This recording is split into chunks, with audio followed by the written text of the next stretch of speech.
আসসালামু আলাইকুম। আপনারা সবাই কেমন আছেন? আমরা সবাই ভালো আছি। আপনাদের তো আশা করি আমরা সবাই ভালো আছি। আজকে বাসার সামনে দিয়ে একটা লোক মাগুর মাছ নিয়ে যাইতেছে, তাই 2টা মাগুর মাছ নিলাম।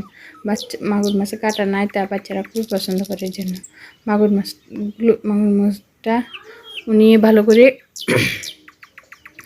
করে ছুলে মাথাটা কেটে দিয়ে গেল। দেখুন আপনারা, 2টা মাগুর মাছ নিয়ে নিলাম। মাগুর মাছগুলো ভালো করে বাসা কেটে নিলাম। দেখেন মাছগুলো অনেক বড় পোক্ত হয়ে গেছে, তাই ধুয়ে ভালো করে পরিষ্কার করে লেবুর রস দিয়ে ভালো করে ধুয়ে পরিষ্কার করে নিলাম। এখন মাগুর মাছগুলো রান্না করব। ভালো করে ওগুলো পরিষ্কার করে নিলাম। এখন মাগুর মাছগুলো হলুদ গুঁড়ো মরিচ গুঁড়ো মশলা দিয়ে ওগুলো মেখে নিলাম। এখন মাছটা চুলায় পাইবেনে বসিয়ে দিলাম। দেখেন মাছটা আস্তে আস্তে মাছগুলো ভেজে নিলাম।